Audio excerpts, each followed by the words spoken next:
Hello, on se retrouve pour une nouvelle vidéo et ça va être un vlog couture. Alors, un projet très simple, un projet que je vous ai déjà monté plusieurs fois et pas pour moi mais pour mon mari. Donc, j'ai le patron déjà décalqué dans cette pochette. Maintenant, j'utilise ce genre de pochette d'ailleurs, je pourrais vous mettre le lien. Je les ai trouvées sur Amazon. Je sais pas si vous verrez, c'est des pochettes un peu quadrillées. Alors là, pour le coup, j'ai pas la photo avec le patron, mais normalement sur certains, je l'ai. Et ça me permet, comme c'est un peu plus grand qu'un A4, de mettre le fichier A0 plié. Parce que moi, si j'achète pas des patrons en format pochette, eh bien je les fais imprimer en A0 parce que vraiment, je déteste découper et scotcher des A4. C'est un truc, ça me saoule et ça me décourage de coudre un projet. Donc c'est un coût en plus, mais en fait c'est pour mon bien-être. J'aime pas découper et coudre la caisse. Je le fais si j'ai pas le choix, mais c'est pas quelque chose qui m'amuse. Et donc c'est le pantalon moustachu, je vous mettrai le dessin technique juste ici. Je vous l'ai déjà montré, je l'ai cousu dans un batik que j'avais acheté à Singapour. Donc il s'en sert comme pantalon de pyjama, mais en fait pas que maintenant, parce que du coup quand on est parti en week-end à Marrakech, il l'avait en pantalon. Et ça passe très bien. Et je l'ai cousu dans une flanelle, et là pour le coup c'est un pyjama vraiment plus d'hiver. Et d'ailleurs j'aimerais beaucoup me faire un pantalon de pyjama pour moi dans ce tissu parce qu'il m'en reste environ 1,50 m. Je vous mettrai en barre d'infos les bilans couture où je vous parle de ces deux pantalons. J'avais fait plusieurs modifications successives sur ce patron pour que ça lui aille complètement comme il veut. Et récemment dans une boutique il avait un pantalon qui lui plaisait. Ça avait l'air d'être du jacquard et c'était, alors pour être exact, c'était dans la boutique Shabby Chic à Marrakech quand on est allé au Jardin Majorelle. Il y a une boutique Shabby Chic juste à côté. Si vous connaissez pas, c'est de la boutique essentiellement de vaisselle. Enfin, normalement, c'est que de la vaisselle. Sur internet, c'est que ce que vous trouvez, mais dans leur boutique, visiblement, il y a des vêtements qui sont pas trouvables sur le site internet d'ailleurs. Et en fait, il m'a dit c'est ce genre de pantalon que je cherche, ce genre de tissu, etc. Et du coup, j'ai regardé un peu si je pouvais trouver des tissus qui lui plaisaient. Et sur Tissu de rêve, j'ai trouvé un jacquard, je lui ai montré et ça correspondait à ce qu'il voulait. Donc, j'ai pris plus que ce qu'il fallait. Normalement, il me semble qu'il faut 1,50 m ou un peu plus. Mais bon, en fonction de la laisse, je sais jamais et j'ai préféré assurer mes arrières. Et je me suis dit que je ferais autre chose avec les chutes. Le tissu était assez cher parce qu'en fait je l'ai eu à 50%. C'est le jacquard double face losange. Alors je vous mettrai une image ici, mais de toute façon je l'ai avec moi donc je vais vous le montrer. C'est un tissu qui est initialement à 39,80 € du mètre, il était à 50% donc 19,90 €, ce qui est quand même toujours assez cher malgré que ce soit à 50%. Voilà, 100% coton, tissu géométrique, double face. Chez Tissu de rêve c'est des fins de stock, hein, donc du coup c'est de l'upcycling. Et dans la description du produit, ils me disent que c'est un poids de 325 g par mètre carré et la laisse est 145 cm. Donc je vous montre la face qui va être l'envers pour moi parce que c'est pas du tout le côté, c'est pas le côté que je vais utiliser. Donc ça c'est l'envers du tissu. Donc vous voyez c'est un motif losange et moi l'endroit que je vais utiliser ressemble à ça. Bon, alors ça plaira pas à tout le monde mais je le trouve quand même très joli. Voilà. Il est un peu brillant, donc du coup vous avez principalement du bleu et après c'est du blanc cassé, du blanc non même, et du noir anthracite, je dirais, gris anthracite, quasiment noir à l'intérieur, mais du coup c'est pas du noir vraiment franc. Donc du coup c'est dans ce tissu que je vais lui faire son pantalon, donc là il faut que je le repasse. Le point important c'est que je vais devoir bosser sur les raccords parce que c'est un pantalon qui est censé être habillé quand même. Il a une jolie tunique bleue qu'il a et qui irait parfaitement avec. Mais ça peut être quand même quelque chose de très joli. Donc voilà, la première chose que je vais faire c'est repasser ce tissu. Mon patron est déjà décalqué, ajusté, etc. Il y a déjà... Est-ce qu'il y a déjà les marges de couture? Il faut que je vérifie si j'ai rajouté les marges de couture. Pour le laver, j'ai bien surjeté le haut et le bas du tissu. J'ai pas surjeté là où il y avait où c'était la lisière. Parce que ça s'effilochait pas du tout, mais par contre les autres parties j'ai bien surjeté pour le lavage parce que j'avais pas envie que tout se délite. Déjà ça perdait ses fils assez rapidement comme ça sans bouger, donc du coup j'ai préféré vraiment le surjeter avant de le laver. J'ai une deadline pour ce projet parce que je dois l'avoir fini dimanche soir. Donc là on est jeudi et il est 17 h. On va y aller tout de suite, je vais passer au repassage. Et après, ce que je vais faire, c'est que je vais découper les pièces une par une vraiment. Je ne vais pas découper les deux devant ensemble en même temps avec le tissu plié. Je vais vraiment plier le devant droit, le devant gauche pour m'assurer que les raccords soient parfaits parce que ça m'énerve quand on n'est jamais vraiment sûr, je trouve, que le tissu se place bien, le tissu du dessous. Donc pour être bien sûr, voilà, je vais couper un devant puis l'autre, pareil pour le derrière, et voilà, c'est à peu près tout. Normalement le tissu, alors hop, si je vous mets la laisse, le tissu est dans ce sens là. Mais ça veut dire que les carreaux sont un peu dans la position couchée. Et en fait, je me demande si ce serait pas plus joli dans ce sens-là. Je pense que je vais regarder. Généralement, dans ces cas-là, je prends des photos sur mon téléphone et je regarde ce que je préfère. Parce que ça me permet d'avoir juste un zoom du motif et de voir ce qui est le plus logique pour moi. Mais je pense que je préfère dans ce sens-là. Parce que je pense que ça fait plus allongé que dans celui-là. C'est vraiment un détail, hein. C'est vraiment un détail, mais du coup, il va falloir que je me pose la question quand même avant de couper. Bon, comme je vous ai dit, je vais au repassage. Déjà, on va faire cette étape et ensuite, on va passer les pièces de patron.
On reprend aujourd'hui le projet. Hier, je ne sais pas si j'aurais pu vous mettre quelques images, mais j'ai commencé et j'ai découpé, excusez-moi, c'est un petit peu le bazar ici. J'ai découpé les deux devants, donc là ça se voit pas, mais vous verrez un petit peu mieux comme ça. Hop, comme ça. J'ai découpé tout tombe. J'ai découpé les deux devants. J'avais un peu de mal à remettre les repères que je m'étais mis sur le papier. J'avais un peu de mal à les remettre sur le tissu vraiment bien. Comme c'est un tissu jacquard et que c'est réversible, les motifs sont exactement les mêmes sur l'endroit et sur l'envers. Ils tombent exactement au même endroit. Du coup, ce que j'ai fait, c'est qu'en fait, j'avais mon tissu sur l'endroit que j'ai posé sur mon tissu sur l'envers pour pouvoir compléter les motifs. Je ne sais pas si c'est hyper clair ce que je vous raconte, mais dans tous les cas, je vais vous montrer ce que j'ai fait pour l'envers. Comme selon moi cette technique marche, je pense qu'on va garder la même. Je vais un peu débarrasser la table parce qu'il y a plein de choses qui ne sont pas censées être là. Et comme ça, j'aurai plus de place pour pouvoir découper l'envers. Ensuite, je m'attaquerai aux poches. Je vais voir si j'ai un tissu assez fin. Je crois que j'ai une chute de voile de coton pour... alors je sais jamais si c'est le sac de poche et tout, mais en tout cas la partie de la poche qu'on ne voit pas, qui est attachée au devant. Je vais voir si j'ai suffisamment de tissu pour pouvoir caler ça dans un tissu noir pour que ça fasse un petit peu moins épais. Mais par contre l'autre partie de la poche, je la ferai dans le tissu le même que le tissu extérieur. En termes de fil de surjet, j'hésitais à ganser, mais je pense que j'ai pas de tissu qui convient pour ganser. Donc à mon avis ça va pas être possible. Par contre j'ai des fils de surjet bleus, donc je pense que je vais le faire comme ça. Je vais ouvrir mes coutures au fer. Voilà, je vais ganser séparément les deux côtés à chaque fois, coudre et ensuite ouvrir mes coutures au fer. Je pense que ça fera plus propre et moins d'épaisseur. Allez, c'est parti, on continue. Je suis un peu fatiguée aujourd'hui, alors je sais pas si je vais être hyper efficace, mais j'aurais quand même aimé terminer le projet aujourd'hui, donc on va voir comment ça avance. Et c'est parti.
se retrouve un petit peu plus tard. J'ai fini de découper quasiment toutes mes pièces. La seule pièce qui me manque pour l'instant, c'est la ceinture. Et je le ferai après. D'ailleurs, ma pièce est par terre, mais c'est pas très grave. Il me reste pas mal de chutes dans mon tissu parce que j'avais commandé 2 mètres et qu'il me fallait seulement 1,50 m. Mais en fait, j'ai bien fait parce que en termes de longueur de tissu, j'ai tout utilisé. Mais en termes de laise, il me reste quand même... en fait, il me reste ça sur toute la laise. Donc c'est pas très grave, je l'utiliserai plus tard, je vais bien trouver comment l'utiliser. Et après j'ai plein de petits bouts de chute comme ça qui vont pour le coup pas me servir à grand chose. Je suis plutôt contente d'avoir commandé ce métrage de tissu parce que comme je vous disais hier, le motif est dans 2 sens différents. Là il est dans la hauteur et du coup c'est pas le sens de la laise. Et là vraiment c'est le sens de la laise, donc le motif est plus dans la largeur. Je sais pas si c'est très flagrant pour vous, mais à l'œil nu ça se voit très bien. Et moi j'ai choisi, et j'ai validé ça avec mon mari aussi, de le faire dans la hauteur. Donc si vous avez votre tissu comme ça avec la lisière, et donc la longueur que vous avez commandée, donc moi j'avais les 2 mètres en hauteur, j'ai mis mes pièces dans la perpendiculaire du droit fil. Donc j'ai découpé, alors là elles sont l'une contre l'autre, mais j'ai découpé mes... Ah là là, je sais jamais si c'est le fond de poche. Enfin bref, vous avez 2 parties de la poche. Vous avez ces 2 parties avec là la coupe vraiment de la poche et là la poche pleine. Donc du coup j'ai découpé cette partie dans le tissu. Je voulais que ça se fonde le plus possible avec les motifs par rapport à mon devant de pantalon. Donc ce que j'ai fait c'est que j'ai posé cette pièce sur mon pantalon et j'ai, est-ce que vous verrez, dessiné un peu les contours pour essayer de vraiment reposer les mêmes motifs au même endroit. Donc c'est très bizarre dessiné comme ça. J'espère que vous verrez parce que je suis... Ouais, si là vous voyez. Donc j'ai dessiné un peu certains contours pour être sûr de bien placer. Et bah, ça va être la surprise, à voir si ça se passe bien. Donc ces 2 pièces sont découpées. Et ensuite j'ai cherché dans mon stock de tissu un tissu qui irait bien pour la doublure. Et j'ai trouvé celui-là. Hop, je vous le montre. Alors c'est un peu plus clair, mais normalement il n'est pas censé se voir. Donc ça devrait aller je pense. Et c'est un crêpe de viscose atelier Brunette. Il m'en restait des chutes suite à la couture d'une robe que j'avais faite dans ce tissu d'ailleurs. Du coup je pense que ça ira très bien. Et ça me permettra d'avoir un petit peu moins d'épaisseur au niveau des poches. Parce que bon, le tissu a quand même un peu... il est quand même mou je trouve. Pour un jacquard, enfin j'en ai vu des plus rigides. Mais il est quand même assez épais. La ceinture, comme je vous dis, je le ferai plus tard parce que c'est la dernière chose que je vais coudre. Là, ce que je vais faire, c'est que je vais changer l'aiguille et regarder si j'ai une couleur qui matche dans les fils que j'ai. Je vais d'ailleurs commencer par faire ça. Et ensuite, je pourrai passer à la couture et on va croiser les doigts pour que les raccords soient bien faits. Je pense que je vais partir avec cette couleur. Du coup, c'est la couleur 310 et ça va plutôt bien avec mon tissu. C'est assez foncé, mais c'est pas très grave parce qu'il y a quand même pas mal de noir. Même dans le fond, il y a un peu des reflets noirs. Donc du coup, bon, je sais pas si vous verrez quelque chose, mais c'est vraiment quand même pas mal comme couleur de fil. Donc je pense que je vais prendre ça, ce qui tombe bien parce que j'en ai une bonne bobine. Et maintenant, passons du coup à l'aiguille.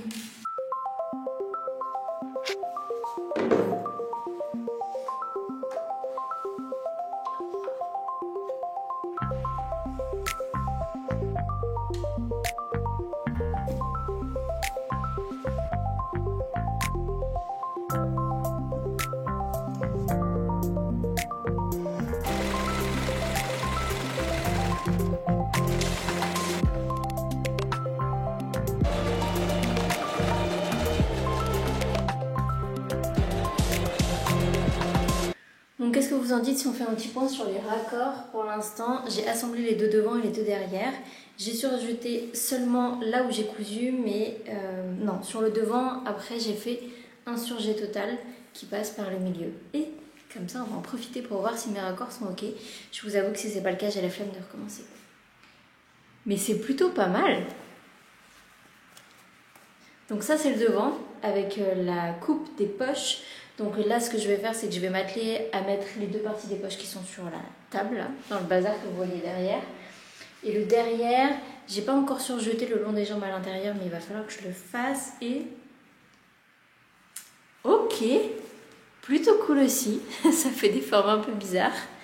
Hop, regarde jusqu'au bout. Bon après ça on s'en fiche, on verra pas. Mais je suis plutôt contente. De toute façon, je vois pas comment j'aurais pu faire autrement. Bon, il y a des micro-décalages. Mais dans l'ensemble, c'est quand même pas trop mal. Donc je suis plutôt contente. Je vais arrêter de tirer sur le tissu parce que j'ai l'impression qu'il s'étire pas mal quand même. Donc après, le pantalon va finir par être trop grand si je tire dessus. Mais en tout cas, je vais m'occuper de surjeter toute cette partie-là d'un coup. Et comme ça, après, je pourrais, une fois que j'aurai attaché les poches, revenir ici et attacher le devant et le derrière ensemble pour former les deux jambes. C'est pas mal. Bon allez, je continue.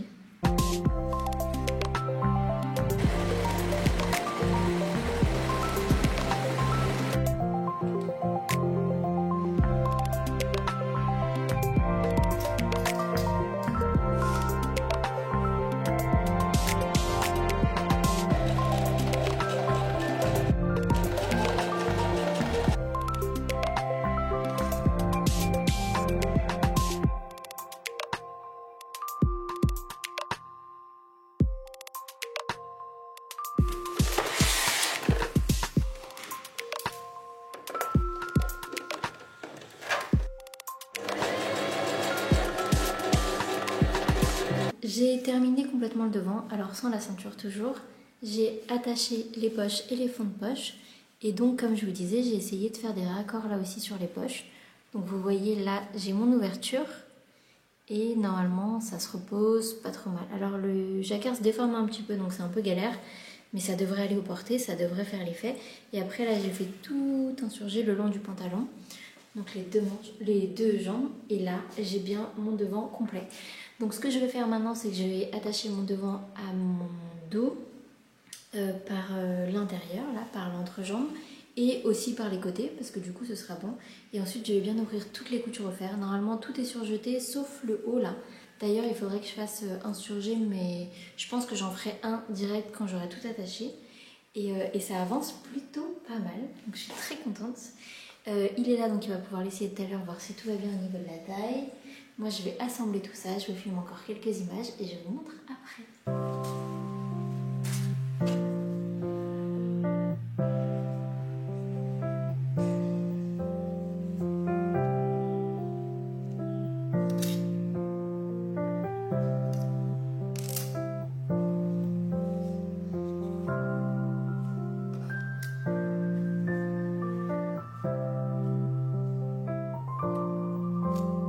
C'est bon, j'ai tout épinglé, je vous montre. Alors en fait, il y a une petite modification que j'avais vue sur ma version précédente aussi. Le haut dépasse, donc c'est pas très grave. Là, je vais faire ma couture comme ça et puis je réglerai le problème après. Mais en fait, j'ai quasiment 1 cm de trop sur l'arrière, je sais pas pourquoi. Il me semblait que j'avais aussi ça sur ma version précédente et visiblement j'ai oublié de modifier le patron. C'est pas très grave, je vais ajuster après, mais là je vais quand même faire tout ce que j'ai épinglé, donc mes coutures. D'ailleurs il y a une partie que j'ai pas épinglée là. Je vais faire toutes mes coutures de côté comme ça. Et ensuite je vais épingler l'entrejambe. Comme ça ce sera prêt pour un premier essayage. On est vendredi 16h15 environ. Donc du coup je pense qu'il sera largement fini pour la semaine prochaine.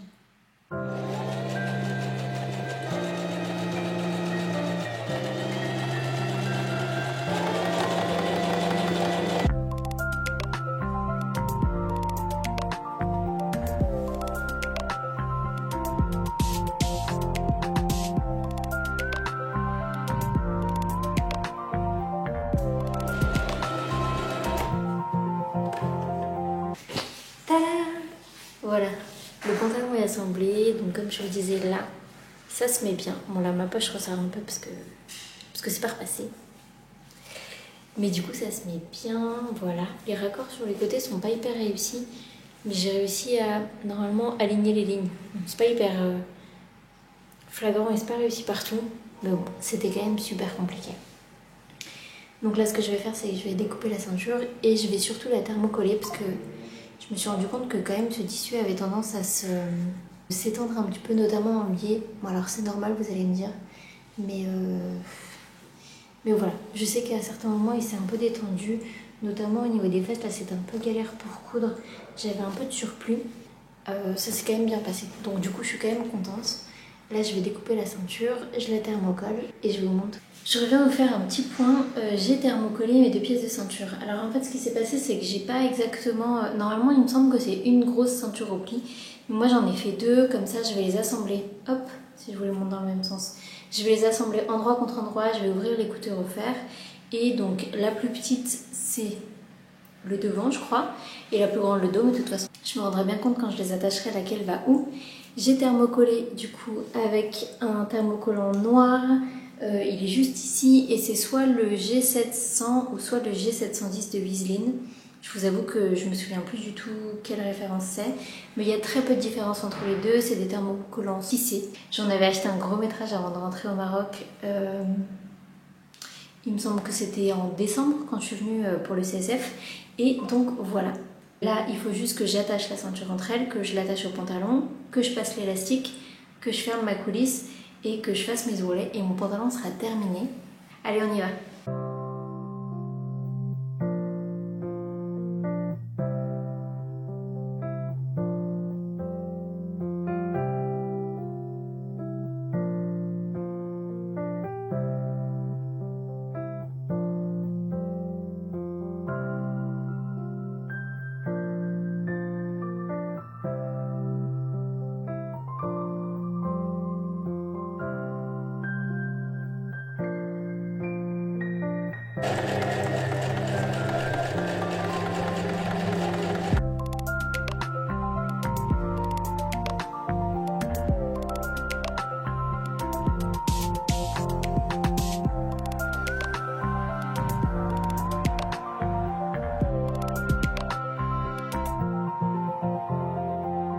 On se retrouve pour la conclusion de ce vlog et j'ai le pantalon avec moi pour vous le montrer.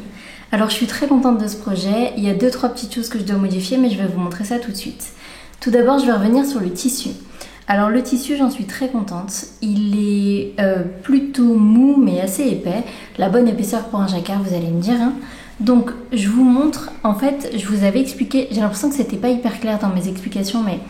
Je vous ai expliqué que pour moi il y avait un sens dans le tissu et c'est vraiment parce que dans un sens on voit un peu du tissage, on voit en fait on voit des traits verticaux là, donc du coup je pense que vous les verrez et ça c'était dans la perpendiculaire de la laise et en fait quand on le voit je trouve que c'est assez flagrant, je sais pas mais forcément je me suis posé la question parce que j'ai coupé le tissu et en fait quand j'ai montré ça à mon mari il était d'accord avec moi et je pense que, je suis satisfaite du sens dans lequel j'ai coupé ce pantalon.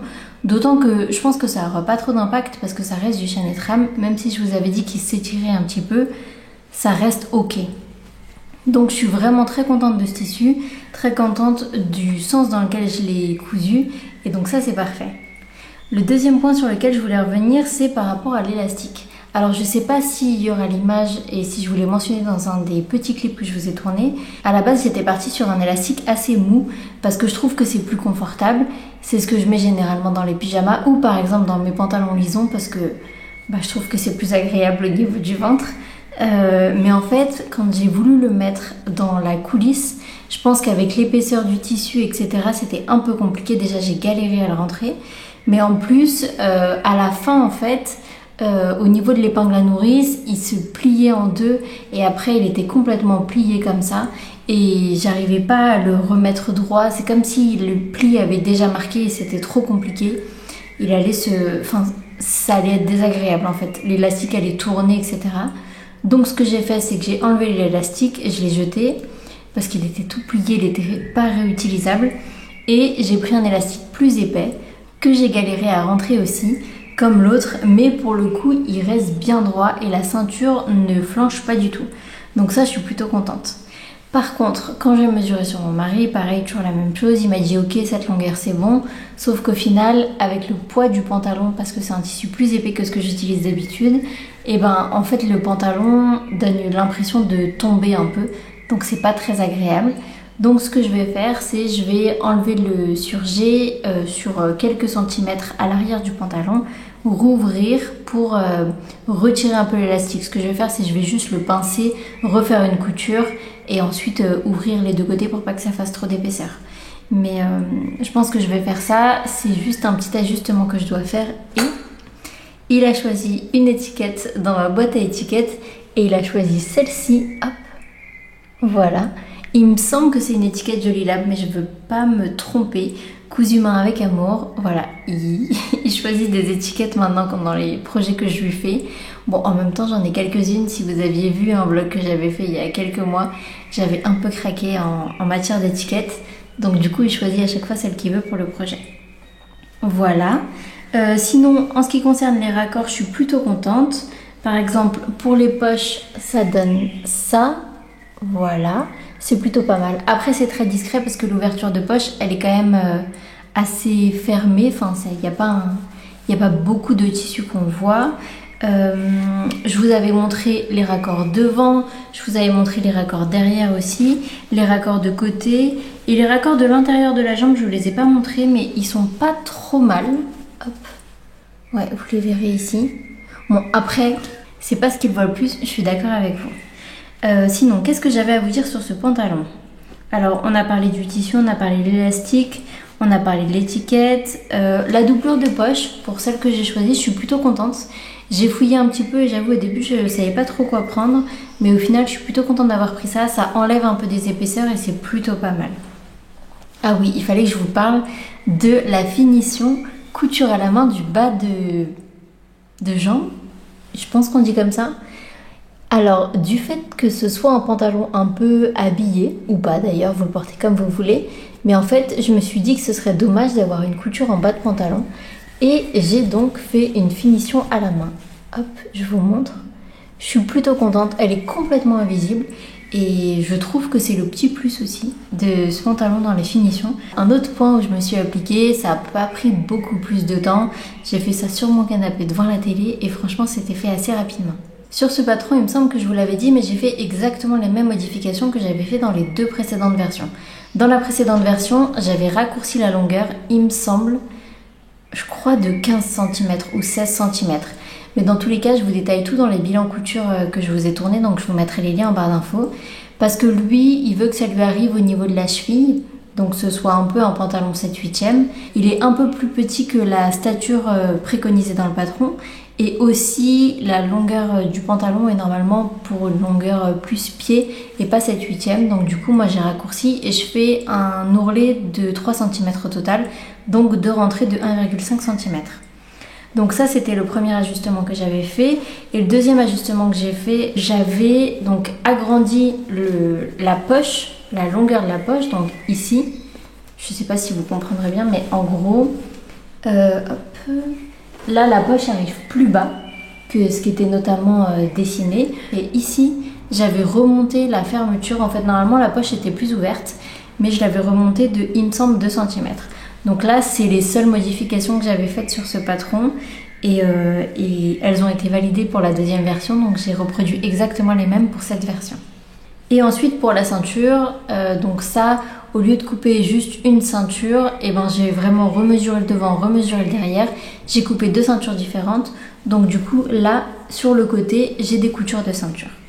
Il me semble que je vous ai tout dit. J'espère que j'ai rien oublié, mais si j'ai oublié quelque chose, n'hésitez pas à me mettre un petit message en commentaire et j'y répondrai avec plaisir le plus rapidement possible. Voilà, j'espère que ce pantalon vous plaît. Je vais vous mettre juste après des images portées que je vous aurais demandé.